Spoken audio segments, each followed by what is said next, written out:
एकदम सरल भक्त को प्रेम से बोलना पड़ेगा। देखो, मैं कहते ना कि सुनने में तो आपको शायद ये दृष्टांत लगे, लेकिन ये सच घटना है। बिल्कुल प्रेम से बोलना पड़ेगा। भगवान किसको मिलते हैं? सरल भगत को, जिसके मन में कपट ना हो। मोह कपट छल छिद्र ना भावा। जिसके अंदर छल और कपट ना हो। कैसा? जैसे हमारे मूला है ना, मूला अजय है ना, अब इसको तुम क्या नाम से जानते हो? तुम्हारे पड़ोसी ना। इसका जैसा एक सरल भगत था। बिल्कुल। अब कहते हैं कि काम का ना काज का, दुश्मन अनाज का। प्रेम से बोलना पड़ेगा। अब भैया चलेगी कब तक? जब तक भाभी ना जाती। उससे भी आजाद है, इसका भी डर ही नहीं है। जहां भाभियां आई तो देवर काम नहीं करेगा तो भैया बस घर से बाहर चारपाई डाल दी जाएगी। अब बड़ा हुआ भगत, काम कुछ करता नहीं है, खाने को अच्छा चाहिए, तो माता पिता ने कहा कि भैया काम करे तो घर में रहे, नहीं तो घर से बाहर जा। और एक बात बताऊं, खासकर जो इकलौता होता है ना, उसके बिगड़ने के चांस सबसे ज्यादा होते हैं। अब वो इकलौता पुत्र था, लेकिन माता पिता भी जब तक कठोर होते हैं, उन्होंने कहा कि इसको सुधारना तो पड़ेगा भैया, कि जा घर से बाहर रहे। लेकिन काई ने कही है कि जो बचपन से राजा बन के रहा, फिर वो कभी भी दासत्व तो स्वीकार कर ही नहीं सकता है। अब वो जाते जाते मन में सोच रहा है, जाऊं कहां जहां काम भी ना करना पड़े और खाने को अच्छा मिल जाए। और ऐसे भगत ना, कई दुनिया तो कहती है कि नास्तिक और आस्तिक। कई भगत तो ऐसे होते हैं जो महाराज बाल्टी भर भर के शिवलिंग पे चढ़ाएंगे, और कई ऐसे होते हैं जो मंदिर के दर्शन भी नहीं करते, लेकिन अंदर के बहुत अच्छे साफ होते हैं। अब वहां सोची काम भी ना करना पड़े और खाने को अच्छा मिले, कहां हो सकता है ऐसा? अब भैया बचपन से साउंड के काम में, जागरण में, कीर्तन में, चौकिन में जाएगा तो इतना ज्ञान तो आ जाए कि खाना कहाँ अच्छा मिल सकता है। भैया खाना अच्छा मिले तो या तो पंडितन के पास चलो या बाबान के पास चलो। चलते चलते रास्ते में आश्रम पड़ गया, जाकर के बैठ गया। पंगत लगी हुई थी। अरे महाराज मालपुआ ले, खीर पूड़ी ले, ये ले और वो ले, बन करे यार। अब पहले पेट पूजा, पीछे काम दूजा। पहले भोजन किया और भोजन के बाद में गुरुजी की शरण में, गुरुदेव बस मुझे तो यही रख लो, अपनी शरण में चेला बना लो। गुरुजी ने कहा भैया रहो आश्रम में। गुरुजी काम तो कुछ आता नहीं है, चलो कुछ भी मत करना भैया, कम से कम ऐसा तो जब आरती होगी, जब ऊपर से घंटा तो बजा लेगा, है इतना तो कर ही ले। हाँ ये तो कर लूंगा। कभी कभी तेरे मन में आए तो भैया सोने की सेवा कर देना, यानी कि झाड़ू लगा लिया करना, पोंछा लगा। हमारे देखो मंदिरों में तो बड़े बड़े करोड़पति अरबपति लगाते हैं। और सोचने लगा चलो इतनी में तो कुछ नहीं है, ठाकुर जी के सामने ही तो पोंछा करना है, लेकिन खाने को अच्छा मिलेगा। महाराज अब तो रोज सुबह उठे, महाराज बाल भोग में खीर लो, रसमलाई लो, बढ़िया बादाम का दूध चकाचक। अब मूला सोचने लगा यहाँ जैसा आनंद तो कहीं है ही नहीं। प्रेम से बोलना पड़ेगा।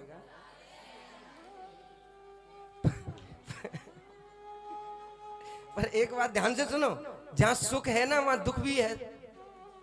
सुख के साथ दुख तो साथ चलता है ना। अब देखो महाराज और गुरुजी के पास चकाचक मिलेगा, लेकिन भैया महीना में 2 दिन एकादशी आवे, आई अगले दिन एकादशी। अब रसोई में तो कुछ जलना, चूल्हा जलना नहीं है। अब महाराज जी मूला तो रोज उठे और जाके सबसे पहले रसोई के दर्शन करें। वहां जाके देखे तो आज रसोईया नजर नहीं आया। गुरुजी के पास गया, गुरुजी क्या हुआ, रसोईया जी की तबीयत ठीक है? कि हाँ हाँ ठीक है। अरे अभी तक तो रसोड़ा में गए नहीं है, क्या बाल भोग नहीं लगेंगे? आज ठाकुर जी का बाल भोग नहीं लगेगा? कि लगेगा, पर आज अन्न कुछ नहीं बनेगा हमारे आश्रम में। आज तो हमारी एकादशी है, हमारे ठाकुर जी भी एकादशी करेंगे। मूला कहने लगा गुरुजी ठाकुर जी को कराओ, तुम करो, पर मैं ना कर पाऊं। मैंने एकादशी करी तो मैं एकादशी हो जाऊंगा, मेरा नमो नारायण है।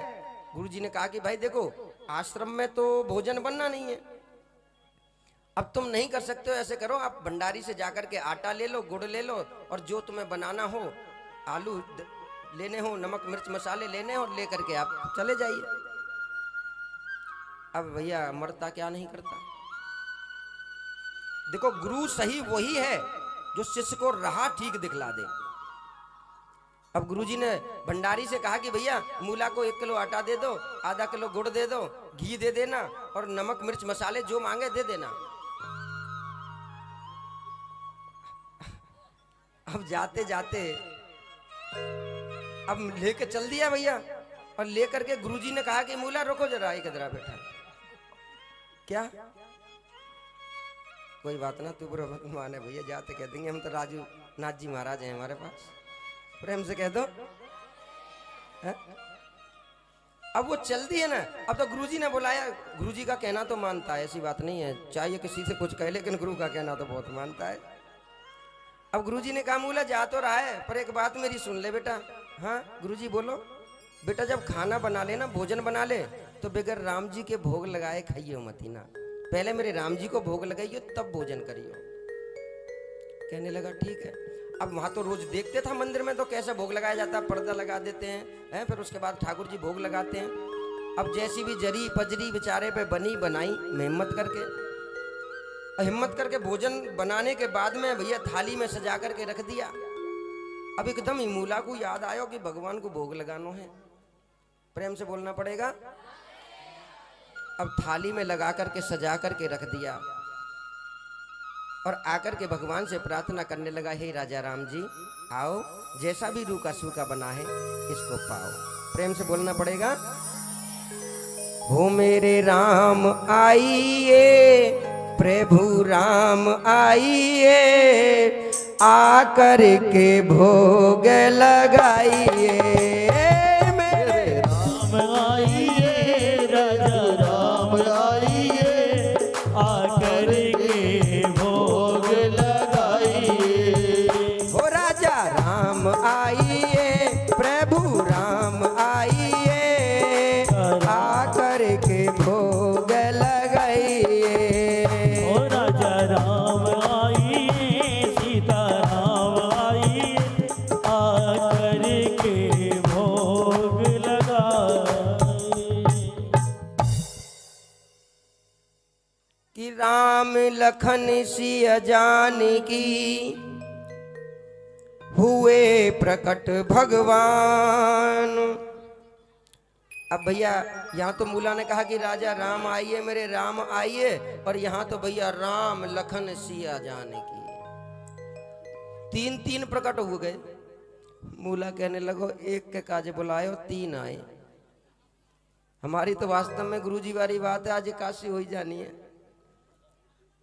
1 किलो आटा मिला, 1 किलो हमारे लिए भी कम पड़ सकता था, लेकिन यहाँ तो ये आ गए और संग में 2 को और लेके आए।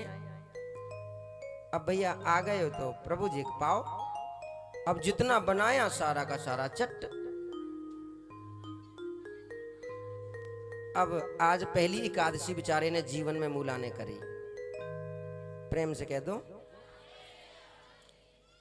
अगली एकादशी आई शुक्ल पक्ष की, देखा कि आज भी बाल भोग में कुछ नहीं है।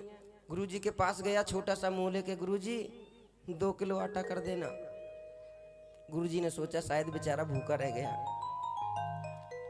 2 किलो आटा, 1 किलो गुड़, 2 किलो आलू, और जितना मसाला पहले है उससे डबल। अब जाकर के एक पेड़ के नीचे बनाया, और बना करके फिर थाली सजाई। हो राजा राम आइए, सीता राम आइए, आकर के भोग लगाइए। हो राजा राम आइए, सीता राम आइए, आकर के भोग लगाइए। राम लखन सिया जानकी, संग में ले हनुमान। अब के हनुमान जी महाराज संग आए गए। मूला कहने लगा प्रभु जी चक्कर क्या है, खुद आते हो तो आते हो, बंदरों को भी संग लाने लग गए। तुमने तो सच में ही हमारी एकादशी कराने की सोची रखी है क्या, हर बार एकादशी? अब आए तो महाराज पाओ। दूसरी एकादशी हो गई बेचारे की। तीसरी एकादशी आई, गुरुजी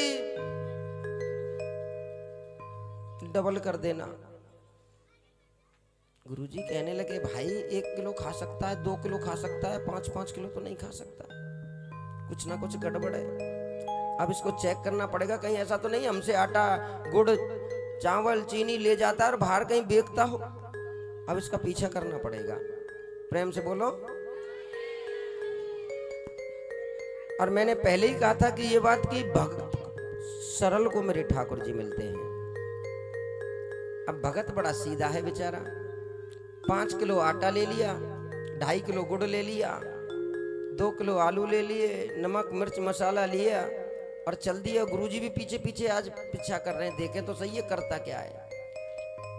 अब नाम ही मूला है तो भैया मूले का कुछ गुण तो दिखाएगा। ले जाकर के उसने भी पेड़ के नीचे रख दिया। अब उसने ना तो लकड़ी जलाई ना चूल्हा जलाया, और पेड़ के नीचे रख करके सब कुछ रखने के बाद में, ओ मेरे राम आइए सीता राम आइए, मेरे राम आइए सीता राम आइए, राम आइए सीता राम आइए, आकर के भोग लगाइए। राजा राम आइए सीता राम आइए, आकर के भोग लगाइए।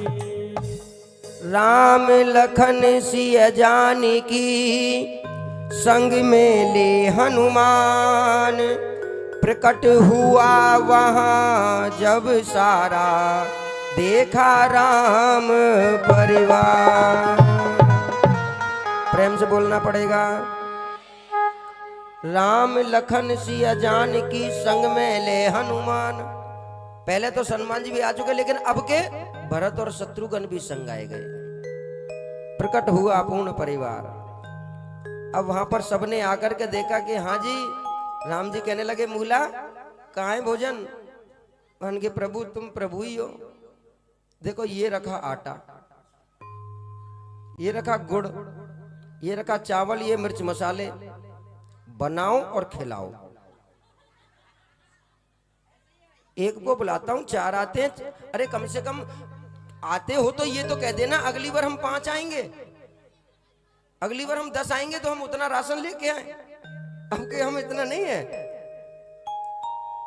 लकड़ी बीने भरत जी, लक्ष्मण सब्जी अमनिया करत।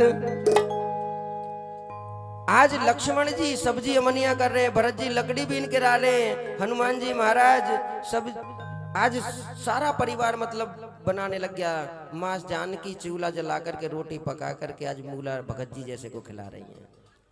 अब ये सारा दृश्य चल रहा है, लेकिन सब कोई देख रहा है। गुरुजी पेड़ के पीछे से देख रही है हो क्या रहा है। अब उन्होंने आकर के मूला के पास कहा कि मूला क्या चक्कर है, दिख नहीं रहा कुछ भी। कहने लगा देखो ना ये माँ जानकी हैं, रोटी बना रही हैं, राम जी वो बैठे, लक्ष्मण जी लकड़ियां बीन के ला रहे हैं, भरत जी उनकी सहायता कर रहे हैं, सब्जी अमनिया शत्रुघ्न भैया कर रहे हैं। झूठ मत बोलो, हमको तो कुछ दिख नहीं रहा, तू तो मतलब हमको पागल बना रहा है। कि नहीं नहीं गुरुजी सत्य वचन है। अब तो मौला जी भी चक्कर में पड़ गए, प्रभु ये क्या लीला है। अब मूला को ठाकुर जी दिख रहे हैं, भगवान दिख रहे हैं, लेकिन गुरुजी को नहीं दिख रहे। प्रेम से कह दो। गुरुजी कहने लगे तू झूठ बोल रहा है, तो मूला जी कहने लगे भगवान अब तो मैं झूठा हो जाऊंगा, तुमको गुरुजी को दर्शन देने पड़ेंगे। भगवान कहने लगे कि भैया तेरे जैसा सरल भगत कोई नहीं है, इसलिए तुझको मैंने ये दे दिया है दर्शन, क्योंकि हर किसी को मैं दर्शन नहीं दे सकता हूँ। अभी तेरे गुरुजी पूजा तो बहुत करते हैं भाई, व्यासपीठ पे कहते ना बैठ करके ज्ञान तो बहुत देते हैं, मोह माया से दूर रहो, मोह माया से दूर रहो। लेकिन देखो तो गुरुजी महाराज ऑडी गाड़ी में घूम रहे हैं। कहना बना आसान है, जो कर्म करता है उसके कर्म के आधार पे मैं उसके सामने आता हूं। तेरे अंदर कोई छल कपट नहीं था, तू एकदम सरल है, इसलिए मैं तुझको दिखाई दे रहा हूं। लेकिन गुरुजी को अपनी विद्युता का बड़ा अभिमान है, इसलिए मैं इनको दिख नहीं पा रहा हूं। वन की चाहे कुछ भी हो, आपको मुझे गुरुजी को दर्शन देने पड़ेंगे। अब भैया भगत के बस में है भगवान, वहां पर राम परिवार पूरा प्रकट हो गया। और गुरुजी देखो यहाँ पर भगवान के चरणों में नहीं पड़ते हैं, वो मूला जैसे भगत के चरणों में पड़ जाते हैं। प्रेम से बोलना पड़ेगा है? क्यों? गुरु गोविंद दोऊ खड़े काके लागू पाए, अरे बलिहारी गुरु आपने जो गोविंद दियो मिला। भगवान ऐसे सरल भगत को मिलते हैं जिनके मन के अंदर मैल ना हो, जिनके मन के अंदर कोई कपट ना हो। मोहे कपट छल छिद्र ना भावा। मेरे भगवान भी